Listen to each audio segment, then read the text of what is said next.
सम्मानित साथियों, नमो बुद्धाय, जय भीम। हमेशा की भांति एक बार पुनः हम लेकर उपस्थित हो चुके हैं आज का क्रांतिकारी डॉक्टर अंबेडकर संदेश लेकर। आज के अंबेडकर संदेश में हम आपको बताएंगे बाबा साहब के उस भाषण के माध्यम से कि बुद्ध ने वर्णाश्रम धर्म क्यों नकारा। इस प्रश्न का जवाब देने के साथ साथ बाबा साहब से एक प्रश्न पूछा गया। उस समय लोगों से एक प्रश्न पूछा जाता है, इस समय भी पूछा जाता है कि बौद्ध धर्म को स्थापित करने के लिए ब्राह्मण तंत्र को क्यों कोसा जाता है।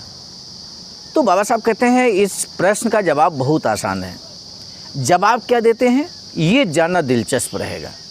तो सामान्य साथियों, यदि आप इस प्रश्न का जवाब जानना चाहते हैं, वास्तव में दिलचस्पी आपकी है कि बुद्ध धर्म को स्थापित करने के लिए ब्राह्मण तंत्र को क्यों कोसा जाता है, बुद्ध ने वर्णाश्रम धर्म क्यों नकारा, बुद्ध धर्म और हिंदू धर्म में क्या फ़र्क है, ये ऐसे महत्वपूर्ण प्रश्न हैं।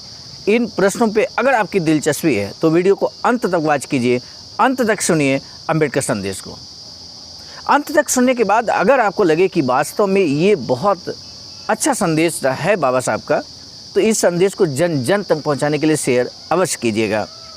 अब हम बिना विलंब के शुरू करेंगे आज का डॉक्टर अंबेडकर संदेश। लेकर उपस्थित हुए बाबा साहब डॉक्टर अंबेडकर संपूर्ण वाङ्मय खंड 40 से पेज नंबर 199 से 201 तक।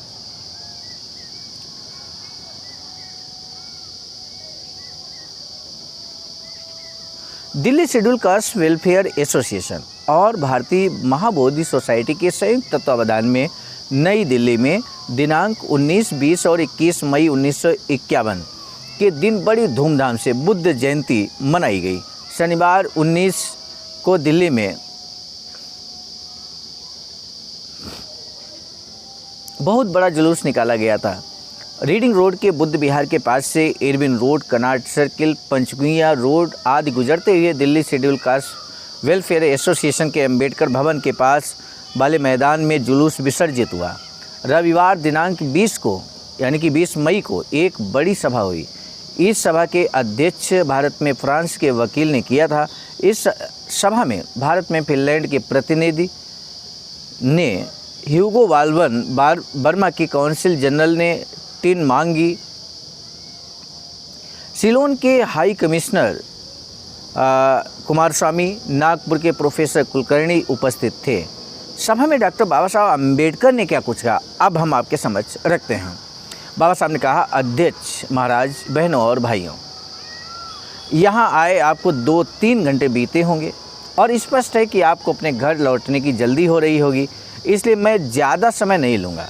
मुझसे पहले के वक्ताओं ने भगवान बुद्ध के चरित्र के बारे में बहुत सी बातें बताई हैं। मैं जो बताना चाहता हूँ वह ज़रूरी नहीं है कि मैं आज ही बताऊँ। ऐसा नहीं है कि आज के बाद हमारी मुलाकात नहीं होगी, हम बार बार मिलने वाले हैं। इसके बावजूद कई लोगों का आग्रह है कि मुझे कुछ कहना होगा, इसलिए मुझे थोड़ा बोलना पड़ेगा। मेरी इच्छा है कि भारत के सभी अस्पृश्य बुद्ध की शिक्षा आत्मसात करें और उसी के अनुसार अपना व्यवहार करें। पिछले वर्ष बुद्ध जयंती के अवसर पर हम यहाँ इकट्ठा हुए थे, तब इतनी भीड़ नहीं थी। आज यहाँ इतने लोग इकट्ठा हुए हैं। एक साल में लोगों में इतना रुझान पैदा हुआ है, ये देखकर मुझे अच्छा लग रहा है। साथ ही अस्पृश्यों से संबंधित खबरों को जगह न देने वाले अखबारों में कल के विशाल जुलूस की खबर भी मुझे पढ़ने को मिली है। आपने जो प्रगति की है वह निश्चित रूप से प्रशंसनीय है। बुद्ध जयंती मनाना कोई बड़ी बात नहीं है, क्योंकि बड़े बड़ों के काम के बारे में आदर करना है। लेकिन हम बुद्ध जयंती केवल इसीलिए मनाते हैं कि भारत में समाज का पतन ना हो। इसीलिए बुद्ध की शिक्षा स्वीकारने के लिए लोगों से कहने से पहले बौद्ध धर्म और हिंदू धर्म का फ़र्क उन्हें ठीक से समझाया जाना चाहिए। सामान्य साथियों, बौद्ध धर्म और हिंदू धर्म में क्या फ़र्क है ये जानना आपके लिए भी बेहद ज़रूरी है। बाबा साहब कहते हैं कि चतुर्वर्णीय मूर्ति पूजा और आध्यात्मिक सिद्धांत के रूप में सामाजिक भेदभाव पर आधारित हिंदू धर्म बना है। लोगों के सामाजिक पतन के लिए और राष्ट्र के ह्रास के कारण बने ब्राह्मण तंत्र में और आज के हिंदू धर्म में मुझे तो कोई फ़र्क दिखाई नहीं देता। हिंदू धर्म में शांति, एकता नहीं है। इसकी वजह चतुर्वर्णीय व्यवस्था पर आधारित हिंदू धर्म है। इस बात को ज़्यादातर हिंदू लोग मान रहे हैं। लेकिन चतुर्वर्णीय व्यवस्था पर आधारित धर्म के इस चौखटे को कैसे तोड़ना है, हिंदू धर्म में शांति और एकता की स्थापना कैसे करनी है, ये बात कोई नहीं जानता। सही गलत के बारे में सोचकर अनुचित बातों का त्याग न करने का एक ही कारण है कि इस अनुचितता के कारण अर्थात चतुर्वर्णी के कारण हिंदुओं का फायदा हो रहा है, ऐसा लगता है। सभी हिंदुओं से मैं यही कहना चाहता हूं कि वे इन पोगापंथी मान्यताओं से वर्णाश्रम पद्धति से छुटकारा पाएं। लेकिन ये होगा कैसे? क्योंकि वे वेदों को प्रमाण के रूप में मानते हैं और वेदों में वर्णाश्रम पद्धति को श्रेष्ठ बताया गया है।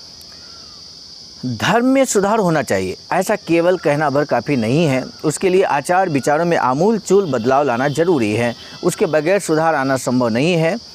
उसके बिना सुधार की आशा करना ही व्यर्थ है।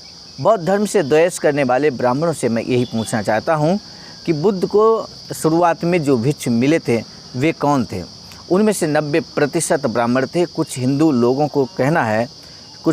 का कहना है कि बौद्ध धर्म को स्वीकार करना हो तो करो, लेकिन उसके लिए ब्राह्मण तंत्र को क्यों कोसा जाता है? इसका जवाब बहुत आसान है। वर्णाश्रम धर्म पर आधारित ब्राह्मण तंत्र पर हिंदू धर्म पर प्रहार किए बगैर, उसका स्वरूप खोल कर बताए बगैर बौद्ध धर्म का प्रसार संभव नहीं है। बौद्ध धर्म की प्रगति की राह का वह रोड़ा है, बहुत बड़ा है। साफ पानी और गंदे पानी के प्रवाहों को अगर इकट्ठा बहने दिया गया तो साफ पानी गंदा हो जाएगा। इसी प्रकार बौद्ध धर्म के सही सिद्धांतों के साथ हिंदू धर्म के गंदे पानी को बहने नहीं देना चाहिए। बौद्ध धर्म की तरह ही हिंदू धर्म में भी अहिंसा पर जोर दिया गया है, ये बात सही है। लेकिन वर्णाश्रम पद्धति को हिंदू धर्म की बुनियाद बनाए जाने के कारण एक वही बात हिंदू धर्म का धिक्कार करने के लिए काफ़ी है। आज हिंदू धर्म में जहाँ देखो वहाँ ढोंग है। ब्राह्मण लोग मंदिरों में इसीलिए रहते हैं क्योंकि उन्हें वहाँ ऐशो आराम की ज़िंदगी व्यतीत करने का मौका मिलता है, न कि इसलिए कि वहाँ रहकर वे भगवान की भक्ति कर पाते हैं। पिछले वर्ष सीलोन से लौटते वक्त मैं मद्रास गया था। तब वहाँ के कई हिंदुओं ने मुझसे मंदिर देखने की विनती की। मुझे आश्चर्य लगा, मैं गया भी। मैंने घूम घूम कर हिंदुओं के मंदिर देखे। वहाँ ब्राह्मण लोग मूर्ति पूजा करते थे, धूप कपूर जलाते थे। इसके अलावा वे और कोई काम नहीं करते हैं, ऐसा मुझे पता चला। मतलब कि ये कि उनका एक महत्वपूर्ण उद्योग बना। उनके दूसरे उद्योग के बारे में मुझे पता चला कि उन्हें बहुत भोजन खाना पड़ता है। सुबह का भोजन, दोपहर का भोजन, शाम का भोजन। भोजन का बहुत बड़ा उद्योग वे लोग करते हैं।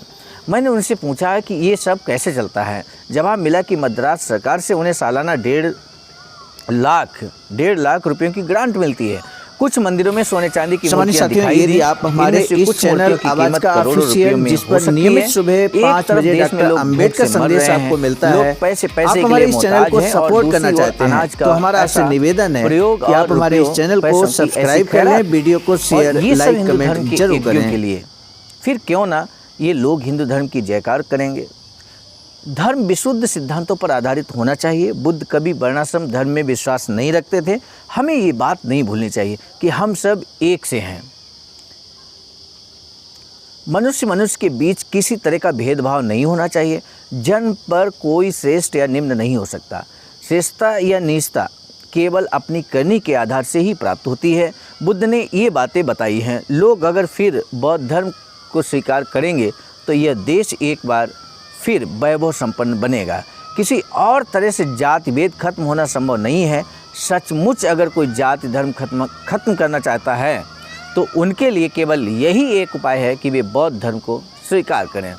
लेकिन हम बिना किसी हड़बड़ी मचाए अपने उद्देश्य को हासिल करेंगे। जिनके हाड़ मांस में हिंदू धर्म रच बस गया है, उन बुजुर्गों के लिए तुरंत अपना धर्म त्यागना संभव नहीं होगा और उनसे मैं ऐसा कहूँगा भी नहीं। लेकिन युवाओं के बारे में मुझे बहुत विश्वास है। वे जरूर सही मार्ग अपना कर अपना समाज का और राष्ट्र का हित करेंगे। युवाओं पर बाबा साहब भरोसा करते हैं कि युवाओं पर मुझे पूरा भरोसा है, वो ज़रूर सही मार्ग अपनाएंगे। और सही मार्ग कौन सा है? बौद्ध धर्म का मार्ग है। ये बात पहले ही बाबा साहब ने बोल दिया कि अगर आप समाज को वैभव संपन्न बनाना चाहते हैं तो आपको बौद्ध धर्म के मार्ग को अपनाना होगा। समाज का और राष्ट्र का हित भी इसी में है। सामान्य साथियों, आज का डॉक्टर अंबेडकर संदेश कैसा लगा ये जरूर बताइए कमेंट सेक्शन में। बोधिसत्व बाबा साहब डॉक्टर भीमराव अंबेडकर ने हिंदू धर्म और बौद्ध धर्म में क्या अंतर बताया है। दूसरा प्रश्न है, बाबा साहब डॉक्टर अंबेडकर ने युवाओं पर क्या भरोसा जताया है, किस कार्य के लिए भरोसा जताया है। तो इन दो प्रश्नों में से किसी एक का जवाब बहुत आसानी से आप दे सकते हैं। आज का डॉक्टर अंबेडकर संदेश अगर अच्छा लगा आपको तो जन जन तक पहुंचाने के लिए शेयर अवश्य कीजिएगा, ये हमारा विशेष निवेदन आपसे है। अब दीजिए इजाज़त, मिलेंगे नए डॉक्टर अंबेडकर संदेश में। तब तक के लिए आप सभी को सादर नमो बुद्धाय, जय भीम।